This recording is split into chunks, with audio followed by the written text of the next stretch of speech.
Hello, everybody. Welcome to our live podcast today. Today is International Women's Day. So, welcome. And I'm so glad that you're here. I know we have a lot of team replay. I am also happy that that is quite happening as well.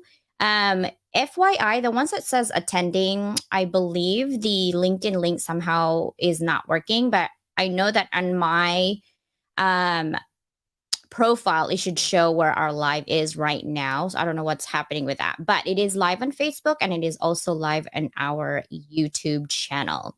So I wanted to also discuss about reinvention, right? That is really why we're here. And I cannot wait for you guys to meet this special individual. We literally just known each other not even 2 weeks. Not even a week, really, I don't think. We had really good vibration when we had our conversation.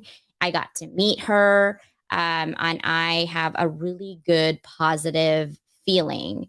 So I will also give you a caveat that some people are asking, what is your podcast about? Why is it just now that you are going on live? And the reason for that is another person literally pushed me from my family and said, hey, you are, because all of my podcasts on the MP3, where I have 16 distribution channels, over about 200 million people are listening to that, which is wonderful.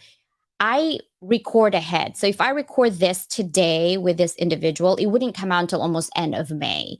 And this is International Women's Day. So might as well do it. So I'm having that given you. So when you're asking what my podcast is all about, it is all about inspiring the world.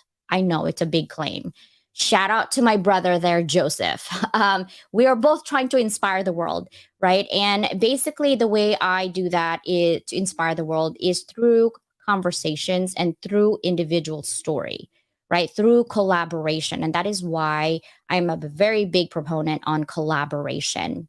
Reinventing yourself takes a lot of effort, right? And sometimes you're at a loss. And I think each and every one of you in here, women, men, whoever you are, you reinvented yourself one way or another, right? From being in high school, from kindergarten to, middle school. From middle school, you had to reinvent yourself through high school. From high school, you're like, oof, I'm in college, and then this is when you said, oh my God, they have a summer glow because you reinvented yourself. So when I think of reinvention, I reinvented myself a couple times. First was obviously from student to manager, from manager back to stay at home mom. And the most difficult part of my reinvention was during when I was a stay at home mom because of the fact that I had issues with not being able to go to work, right? And I couldn't get work because not because I didn't have experiences. I had a lot and plenty of experiences, but because that gap thing that they're seeing is a problem to most hiring managers, right? And so, what do? You need to sit down and self reflect yourself and said, I'm going to reinvent myself. How? Through these three things that I want to tell you, and that what I want you to capture, at least three added value. The first one is define your personal brand. What does that mean? That is the first step when you reinvent yourself, right? Create a personal brand that defines what you want and what you want to be known for. And you're like, I don't want to be known for anything. Sure, you do. Think about your heart, right? I'm not saying to the world, I'm saying to your friends, what do you want to be known for? Some of us want to be known for a giver. Some of us are great connector. Some of us are really great at public speaking. Some of us are great at mentoring kids, adults, young adults. You have a talent. You have skills, mad skills actually, that you just don't know. But before you do that, and you're going to say, CJ, how do I figure that out? Consider your strengths. Do a SWOT analysis on yourself. I highly, highly recommend it, right? What is your strengths? Just do three things. List down the three main core of your strengths. Like, what are you really, really good at? And then what are your values? What do you stand for? Right? I stand for injustice. I do not like injustice at all, right? I don't like catty things. And then think about three things that you're passionate about as well, right?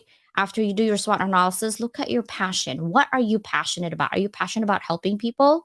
Right. And then one of the most important thing is what sets you apart? from others. Each and every one of us, somehow we keep saying to ourselves, I'm different than everybody else, but yet we want to be like everybody else, right? Some of us might not want to, but deep inside you are. We're doing all of the things that you don't want to, but you are, right? Consider that. What are your unique skills, right? And what are your experiences that's only unique to you? The second step is create a plan.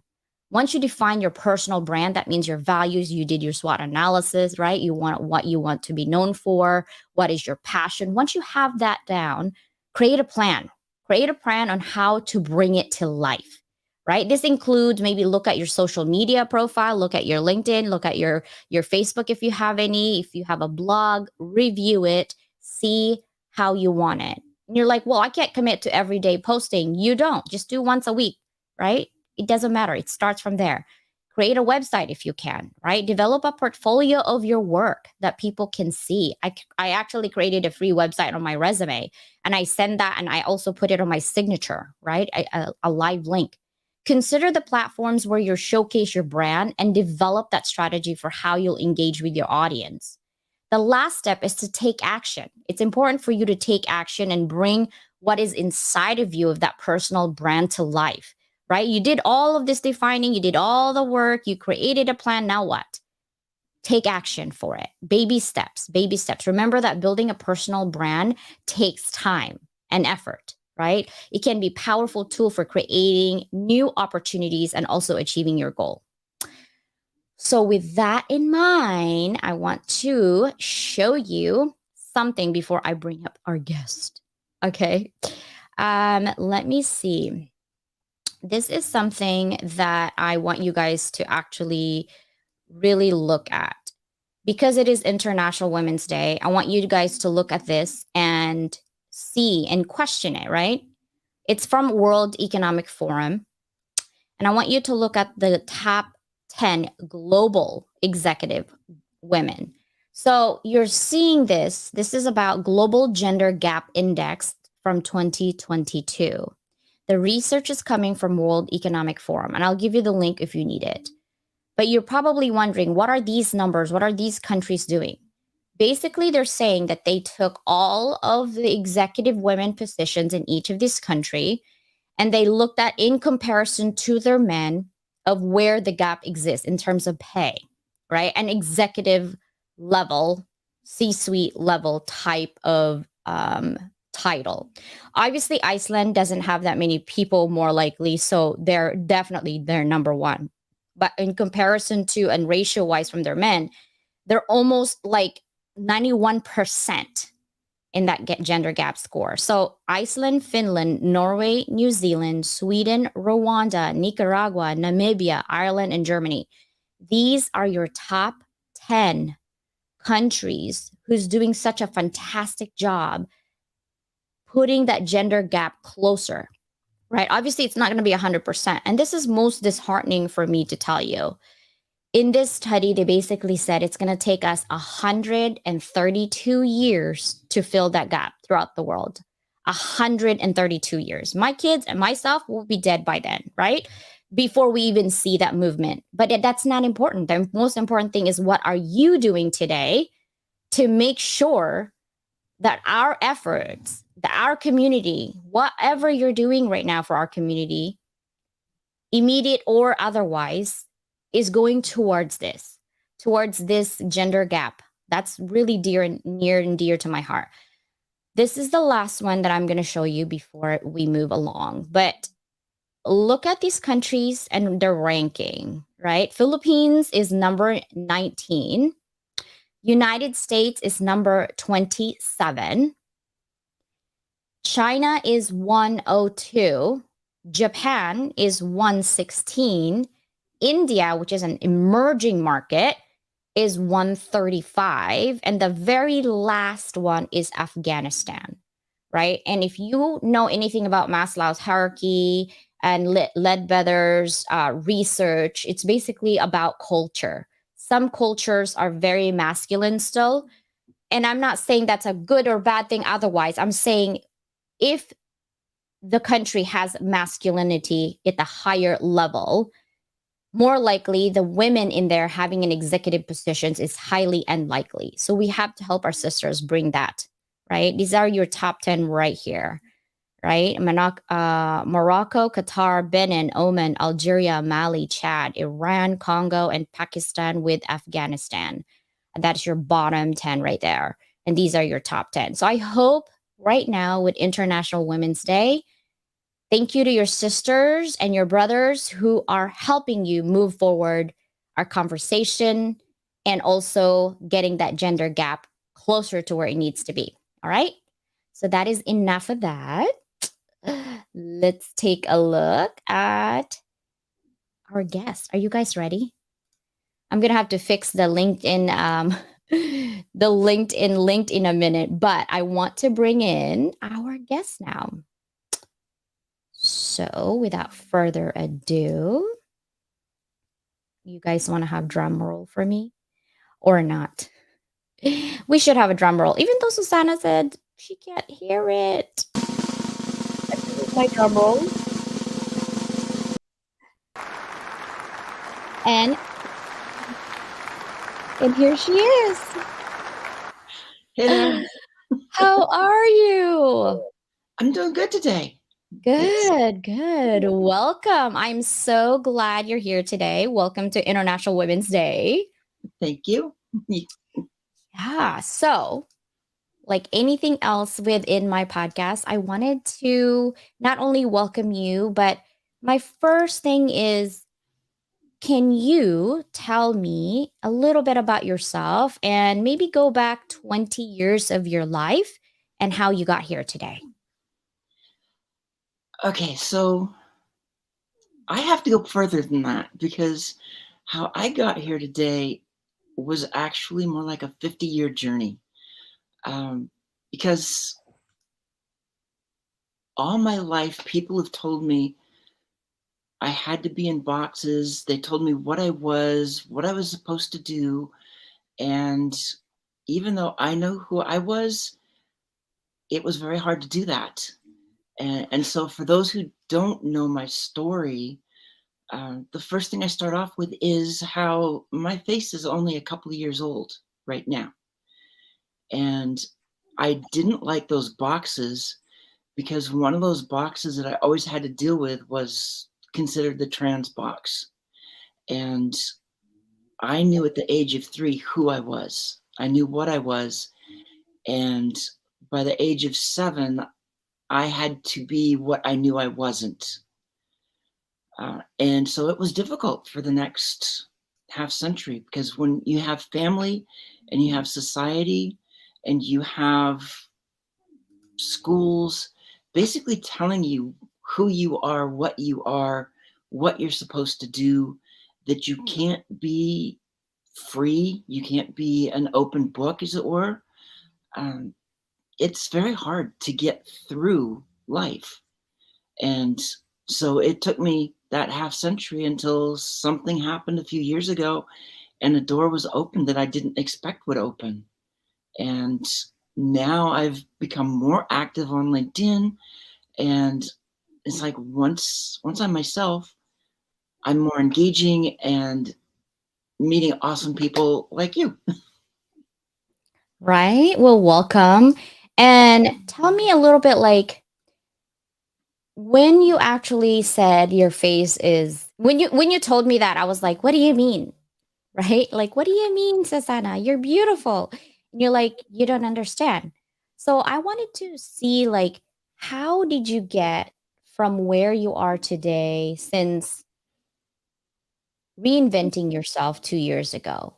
What are the kinds of goals did you set for yourself after you reinvented yourself? Well, the reinvention process just kind of happened. It was unexpected for me, but part of it was an awareness. So once it started, I became aware of what was going on, and then I could start making small goals of how I was going to move to the next step, whether it was going out and talking to the ladies in Sephora as a starting point and becoming more involved on LinkedIn and realizing that my message is more aligned to reinvention, but there's more to reinvention than just a word. And the further I went into this, I started putting goals together of what I wanted to do, where I wanted to go. And that led me to speaking and talking a lot about moving beyond these boxes we keep getting put in. Yeah, we do have those boxes. I think you and I had a conversation the other day about like I had a difficult time explaining to my children because they're half Caucasian and half Asian. And they're like, Mom, do we just put white, other Pacific Islander, Asian? Like, what do I do? What do I put on those boxes, Mom? And I'm like, how do you feel about that? And they're like, we're feeling confused. Should we just put Asian and then be done with it? I'm like, well, then now you're denying your dad's side. Like, I don't think he would be happy about that. And they're like, well, how about we put other? And then that means it's just everything. And I'm like, sure, if that makes you feel, good. And you're like, yeah. So now when they go to college, my daughter just started a job at a cafe. She has to put in like, the ethnicity. And she's like, other human being. Like literally she puts in there. And it's kind of hard sometimes, I think, for people that really are intentional about making sure that we move beyond boxes. And I'm glad that you actually talk about that because putting your strength on something that is near and dear to your heart makes it better for you to be intentional, right? How do you focus on your strengths? Like what do you do every day saying, "Hey, I'm beyond my box." Um, it begins with waking up in the morning and just looking in the mirror and seeing that I'm my authentic self. Then finding those opportunities to write, because writing is one of my strengths, and the opportunities to speak. So it's like I can write about moving beyond boxes. I can talk about reinvention and the importance of seeing what's beyond the box and not letting the fear in the box hold us back, but then also being able to speak about it. And on the speaking side, it's that ability to actually bridge people into the story, because my story isn't limited to one type of person. I have dealt with imposter syndrome, so I can talk about it. I've dealt with um, being bullied, and I can talk about it. I understand differences on even the. I can talk race. I can talk um, language proficiency. All these boxes that we deal with, because either I have family members that are also in those boxes, or I've experienced them myself. Yeah. And that is really difficult for us, right? I think that it's hard for us to kind of see how do we go moving beyond boxes. Like, can you give me an experience that you actually have and making you feel like, okay, why do I need to be in this box? What are the tips that you would give someone saying, hey, you are beyond your box? So that would have begun with one of the things is actually starting to do posts on LinkedIn. Because that's another way of looking at the box. For some people, it's the comfort zone. So when you're pushing out your comfort zone, you're moving beyond the box, writing posts and being open about some of the trials that we've gone through. That's part of moving beyond the box. And then the more I started writing and the more I started seeing this, I originally started with no more boxes as my focus. And then it's like, this world is always putting you in a box. So let's look at beyond boxes and helping people to move beyond whatever that box is that they're stuck in, and to see that there's more out there. And for me, part of that was as I started hearing the fear trying to pull me back, because there's always a grain of truth in the fear. But then when you look through the cracks of this box and you see what's really out in the world, Hmm. you see where the grain of truth is. But the reality is, outside the box is not as bad as what we thought it was. And that's something that I've experienced immensely over this last year. As I talk with people, it's like they don't care about the background because I'm so much more than that. And this goes for everybody else. You're so much more than what you think you are. Step out and let your authentic self flow. Yeah. How can you tell me a little bit about how did you actually decide I'm going to be living my authentic self? This is me, whether you like it or not. That's it. Um, a lot of that, it really started that first day I walked into Sephora with my middle daughter. It's, I was thinking about moving forward in the world like this, and then the pandemic happened, and doors opened for me that I didn't expect. And during the pandemic, when we could be out in public but we had masks, that was actually an advantage for me. That was the only advantage of the pandemic for me, because then I didn't have to worry about the one thing I felt held me back, and I could be me. So it's like finally walking out the door, and when I interacted with people, they only saw me as who I've always known I was. And it just, the doors kept opening wider and wider from there. That is so amazing.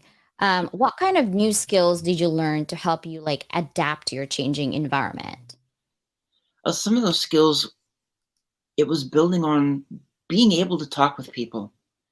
That's one of the biggest, is being open, engaging with people.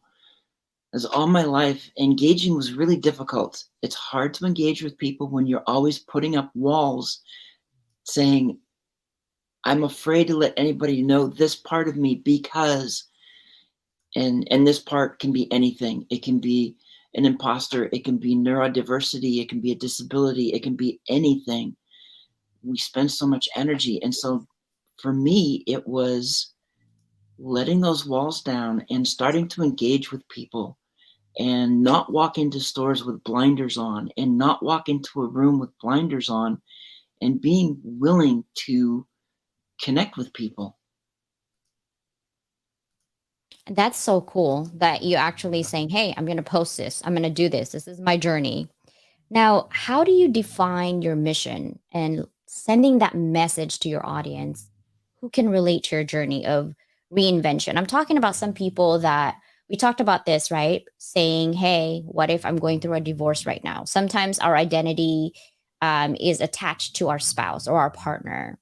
Hey, I'm going through a career transition right now. I need to reinvent myself. I'm a teacher, but I really want to go back to corporate world. We had a lot of those teachers, right, trying to reinvent themselves based on their skills rather than their title. That's why it's super important not to be stuck with your title, because you need to reinvent yourself if need be. And it's harder when you gravitate to just that title as you as a person. So how do you basically do that from one to the other? Like, what kind of skills did you learn? So being able to do that is, again, it begins with that awareness of what you want to do, where you want to go. And then some of those skills includes research of what are the steps that are going to take to get there. Talking with people. So it's interviewing skills in some ways, of what have others done. And as you go through these steps, the probably one of the hardest things to do, but it's really helpful, is being able to put yourself outside of that box, to at least visualize what things look like from a different direction.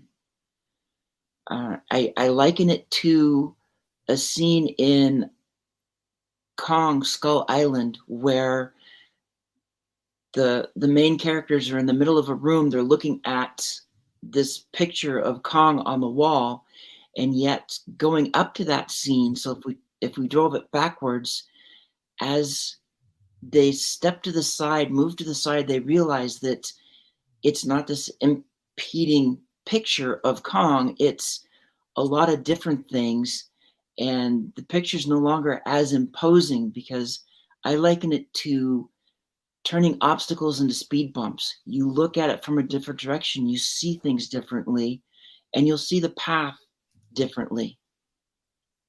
True. Janice, I wanted to highlight what she said. So breaking free from boxes is so important. It's great that you are helping others, right? And I also invited one of the other person that basically later on I wanted to bring him over to talk about reinvention because he has a really cool idea of how he did himself as far as reinvention. But how do you embrace your change and accept it as part of your life? Like, hey, this is my authentic self. I'm now reinventing myself as this person. I'm moving beyond boxes. These are the skills that I did. I did some research. I went and basically talked to people and meet really cool people, right? How did you just say, I'm going to embrace this change? This is my mission, and then go from there? In my case, the embrace was actually easy in that it's being your authentic self. And when you're your authentic self, suddenly you're not wasting energy trying to hide things, and you've got the energy to do more things. And for me, it was being myself.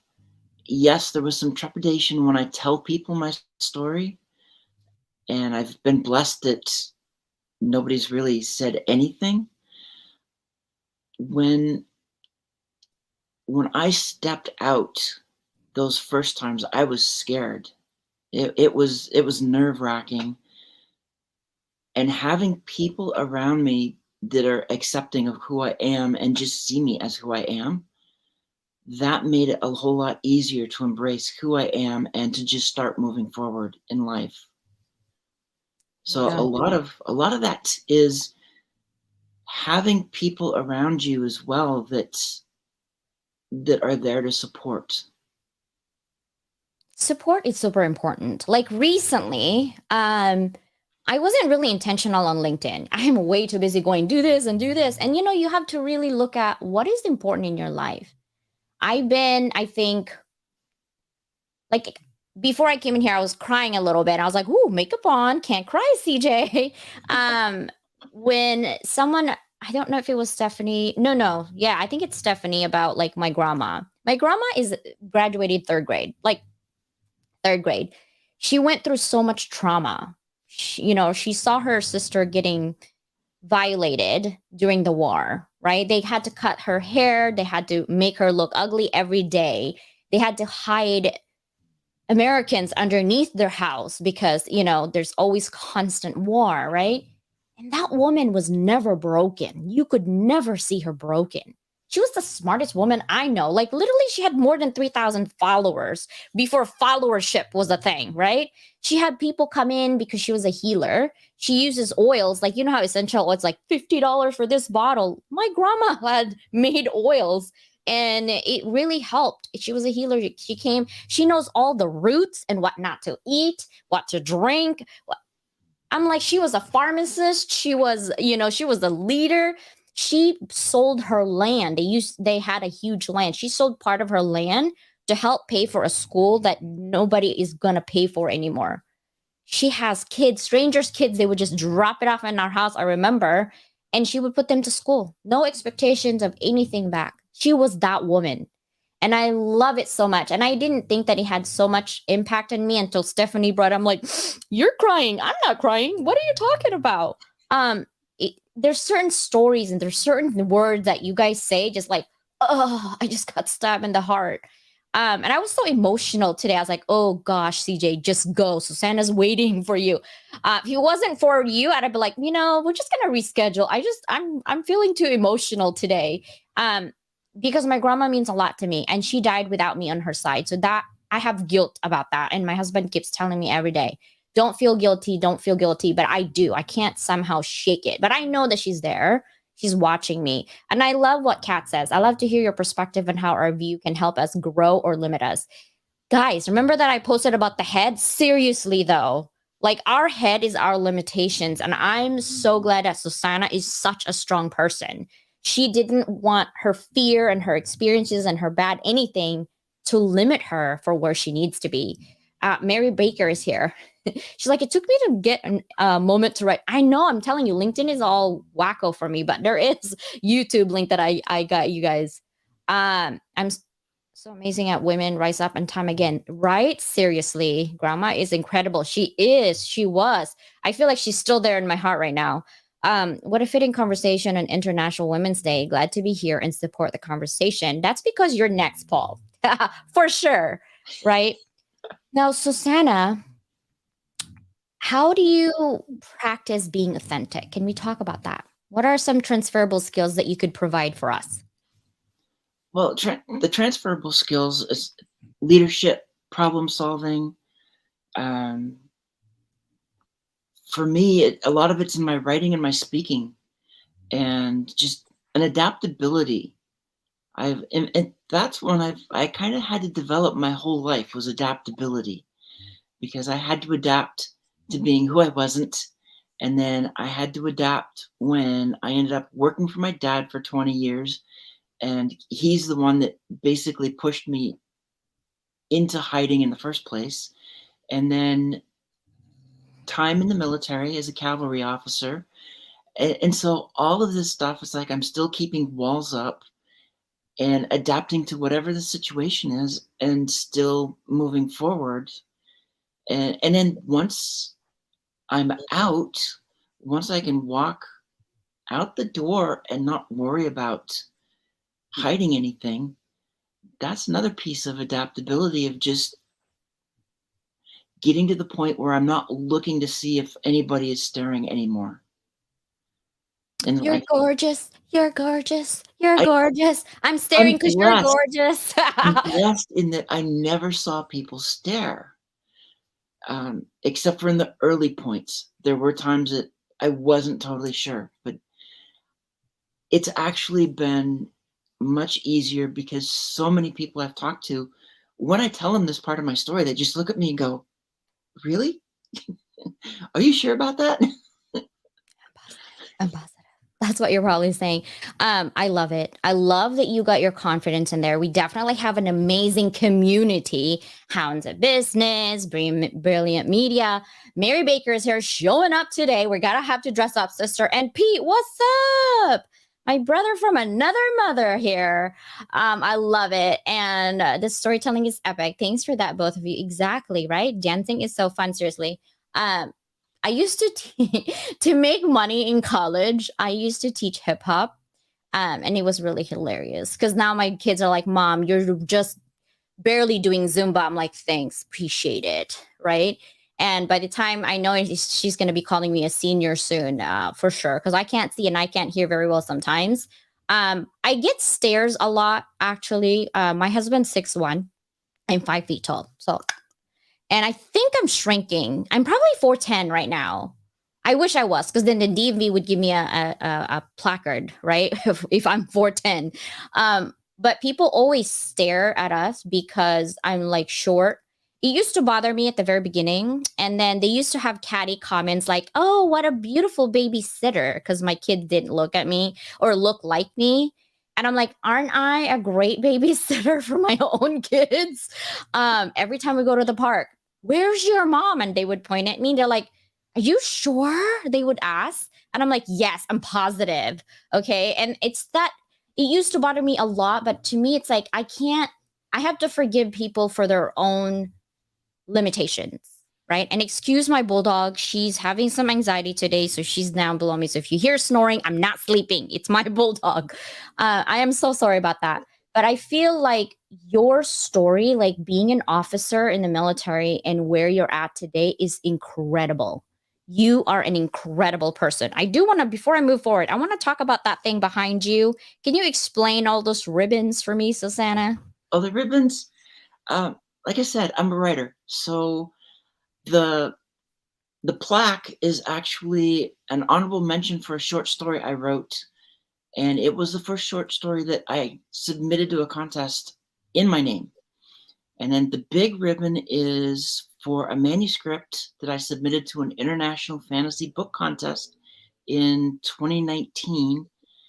And it, as an unpublished book, just a manuscript, it was one of the last 7 standing. It received a first in category award, and that's what that was for. And then the small one, last year I submitted a collection of personal essays to a contest, and same organization. And when I submitted, I ended up making it, that one was a first in category as well. So now I've got that collection. I got 2 ribbons, first place ribbons. And this year I did a whole new series of personal essays. I did 5 of them, and they've made it to the short list, as did 2 other short stories that I wrote. So now it's a case of finding a way to self-publish as well. Yes. Besides the fact that I have a book that's supposed to come out at the end of the year. See, we're going to buy that book, right, guys? We're going to buy that book, right? Paul says, your perspective on reinvention was so educational and powerful, Susannah. Your story will become someone else's survival guide. Thank you. I have a dying question. When someone is pushing you, especially a family member, it hurts us more because we put more values on what they think about us. And really, they are our role models, especially if it's a parent, right? How did you actually survive that constant trauma for years when someone you care about, you look up to, just push you to that limit that you don't even recognize yourself anymore? Well, and for me, that began at the age of 7, because when my dad spanked me that first time, when he realized kind of what I was doing, who I was, all the spankings before that, it's like, I deserved them. I knew it. You get spanked, you know you deserve it. No big deal. That one, I knew who I was, so I wasn't totally sure why this was happening. And from that point forward, in looking back, it's like I realized I felt the rejection from him from that point forward. And even through working with him and everything else, whatever I did was never good enough, because my interests didn't align with his. I knew who I was, but I couldn't show it because I didn't know what would happen. And by the time I got out of high school, my confidence was not there. Uh, I didn't talk with people because I already had that example of what happens if you tell somebody, if somebody finds out about this, if anybody else found out, it's going to be worse. And now it still isn't that great, because I finally said the words to him a couple years ago, and his response to me was the most venomous, nasty words I'd ever heard. And it's like the words were bad enough, but you know how you can feel people's emotions in their speaking? That was it. And with him, the one piece of that story that I always like to talk about is how first he told me where I was headed, and then he made a comment to me. And when he made that comment, he was sitting down, and I envisioned him sitting there with a double barrel shotgun in his hand, both barrels loaded, cocked, finger on the trigger, ready to deliver his answer when I give the response he's expecting. And his words, what he said was, "So I guess God made a mistake." And I just looked at him, because I've known the answer to this almost all my life. I just looked at him and I said, God doesn't make mistakes. And there's nothing he could do. That was basically the last thing I ever said to my dad. We cross paths in church. I don't know if he knows it's me or not. I mean, he sat down in front of me one day, but I have no idea. I think that was just God's way of having a joke with me, but it's like faith is my foundation. So I couldn't do this without faith, and that's how the doors got opened. That's because you're listening. A lot of us, we have higher power that's telling us, and I also posted this, that I can't even count how many times. It's more than 10 for sure that I almost died, always, since I was 2. I was allergic to milk, and they keep feeding me milk until I was skin and bones. And then my grandma basically told the doctor to just take a hike, and she's gonna figure it out. And she gives me goat's milk, and I was fine. She's just like, "You dummy, she's allergic to milk, right?" Um, that was age 2. I almost died. Age 4 is the same thing. Age 7, age 10, and then I came here at age 11 or 12. And then I almost died 5 times, really, where my girlfriend said, "Hey, let's go to the beach." And some reason, 5 minutes before I went to the door, I had a really bad stomach ache.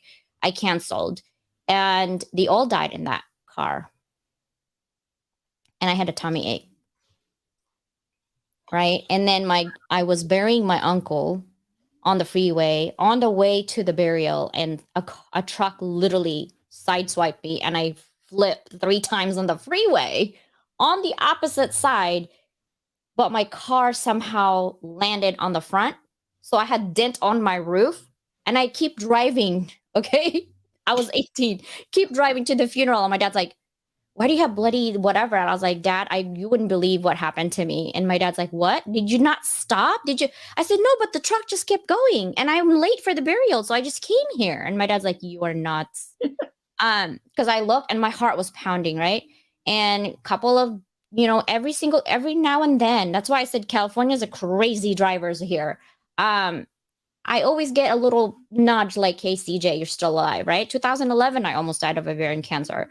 I'm telling you, it's like God's giving me a chance to get your journey, your story out there to inspire people. Mary has a undying question. "I'd enjoy seeing how to do submissions for storytelling." So when you get a chance, Susannah, let's go ahead and have those conversations, and maybe post something for Mary for sure, because I feel like we would do injustice just talking about it in 2 minutes. But keep that in mind, because Mary is wanting to do, I'm sure, storytelling submissions. Peter's there. Congratulations on the book. And Pete says, "That is so unfortunate. I feel for you. I don't know how parents can treat their children like this." Well, a lot of that, though, in terms of how we're treated, the biggest thing for me was understanding the importance of forgiveness and acceptance, because I grew up in the 70s. So when I look back cognitively, I know what my dad grew up through. And even though he was not for the military, he was opposed to the military. He didn't want me going in. I was his saving grace to keep him out of the draft in the 60s. Mm. And so he grew up, and with parents, a lot of it is how they grew up. So when you know where they came from, you know how they grew up, you know where their values are, and for some of them, it's just not changing. And I doubt he will ever change. I'm not sure I'll ever talk to him again. But I had to just accept who he is, forgive him for what happened, and then like we talked about though too, it's like this was part of my past, and it's the butterfly effect. I won't give it up to get to where I'm at now.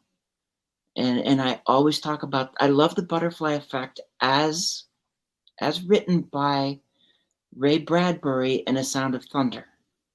And I always have to qualify that one, because the basis of the story is a change in the past is a huge change to the future, a change of any type. So if I went back and changed anything in my past, I'm a different person. And I can look at myself in the mirror now, and I love who I see. I'm happy with who I see. I've got friends, and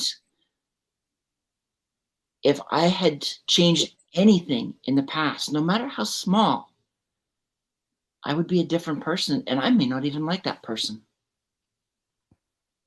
So I'm I'll so take the thankful. lumps. I'll take the bumps, the bruises, the lumps, the pain I went through, because it's all what made me me. And that's why I can talk about reinvention and going beyond boxes and being your authentic self. I've been there. Yeah. And I like that you brought that up because I asked you actually, I said, hey, how did we get to know each other? I don't remind me because I'm bumping and everywhere, right? Just like when you were talking about in Raquel's conversation about you don't have any regrets and anything in your life that you would change. A lot of people goes, oh, when I'm young, I wish I did this before. No regrets, guys. No regrets. Because if you changed a slightly anything in your life, you would not be here where you are today, right? And you are inspiring so many people today. I do want to bring up Stephen. Hello, Stephen. Oh, we cannot hear you. You're on mute. Hold on. There. Still can't hear you. All right. One All more right. time. There we are. All right. Hello, everyone. Is this better now?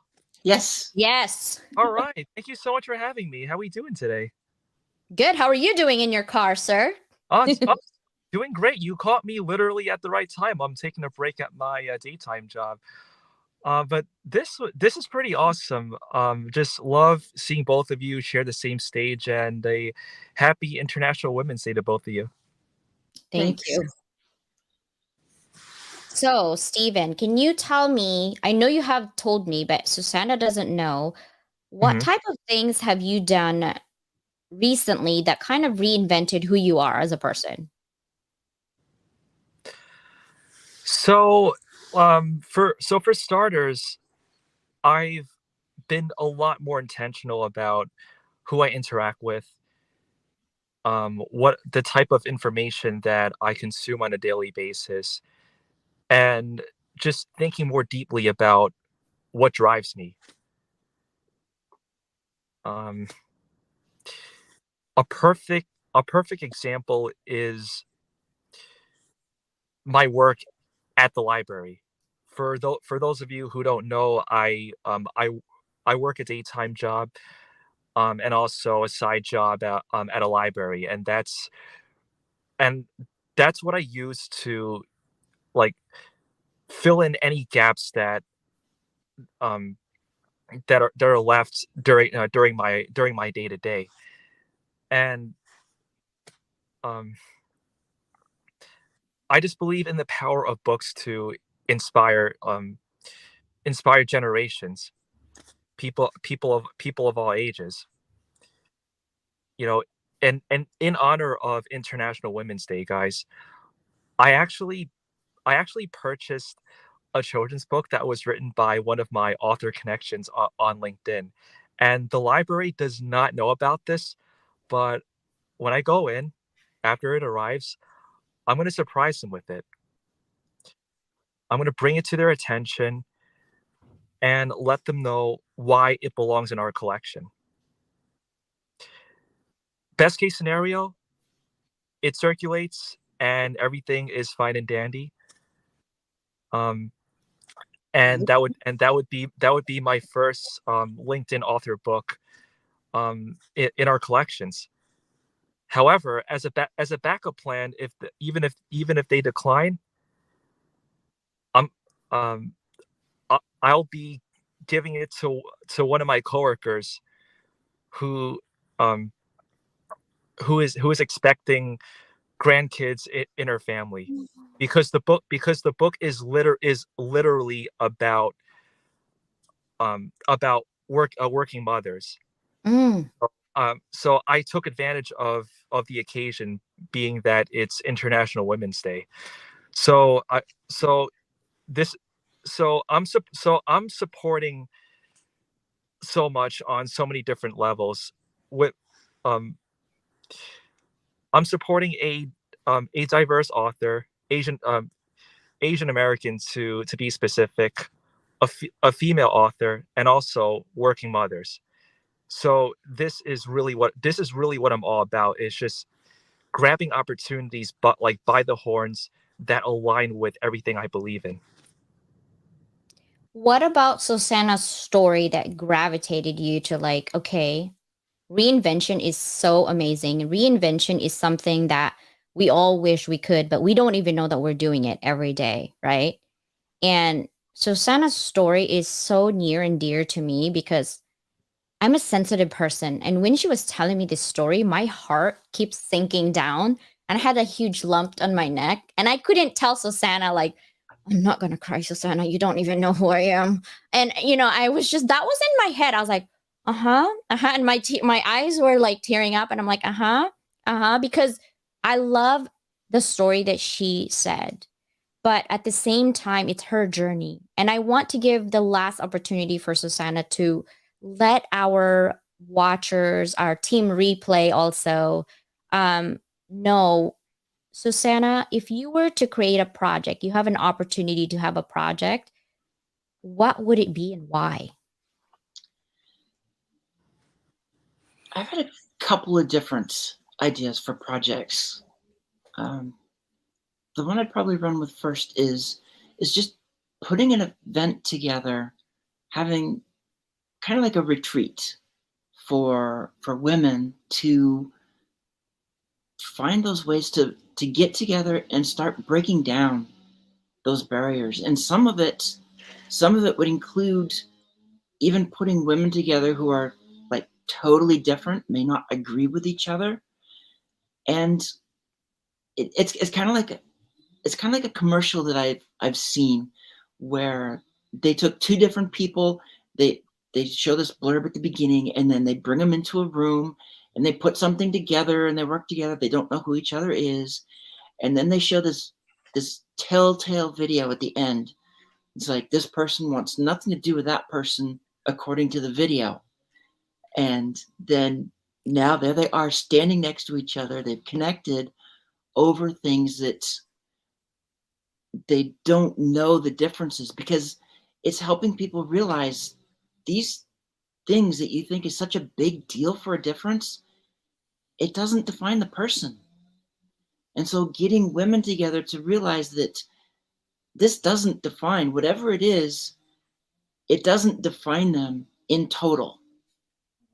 It's a piece of who they are, and they can put as much or as little stock on as they want.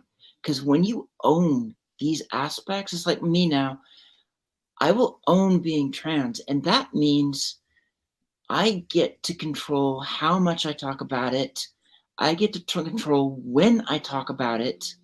And I get to use it as just a piece of my posts. So I try, when I write my posts or I do a video, I try to make sure that I only use it as the bridge in the story. And so that's the advantage of a retreat, is getting people to start seeing their stories, start letting the walls down, and accepting that people are more than X, more than P, more than M. It's everything, and it's all of this that makes the person. But being able to see each other at their core, that's what matters. And if you could have a retreat where women get to see who they are at their core, and they'll find out they're probably a whole lot more alike than they ever thought. And when I went through this, the one thing my spouse said is she never saw me change. She could look at all the photos that I gave her once it started. She's like, you haven't changed. You are still the same person. Our core doesn't change. And that's where we connect with each other, is at the core. That's where we should connect. Yeah. If women could get together and take that lead of, this is the core, we don't care about what you're trying to tell us we should or shouldn't do. This is the core. Let's be together and let's move forward. I love it. It's so perfect for International Women's Day. I am going to have a global summit in October 11th, 12th, and 13th. It is I'm hoping 6 continents. I can't get 7th continents. Guys, if you're listening and you are in Iceland, please DM me anywhere in that region. My podcast and 16 distribution channels is still on 6 continents. And also the global summit that I'm putting in, and I'm looking at speakers. I'm like, man, they're only on 6 continents as well. I need to complete the circle. But I really appreciate you actually sharing your story, because that is something super personal that you write. You are in control of it, right? And you are intentional of what messages that you actually want people to see, and know who you are at your core, rather than you're in the box because of this, and that. And I really love that message. And I love that ending of that message. Paul said, when you take people out of their comfort zone, you find out who they truly are. Yeah.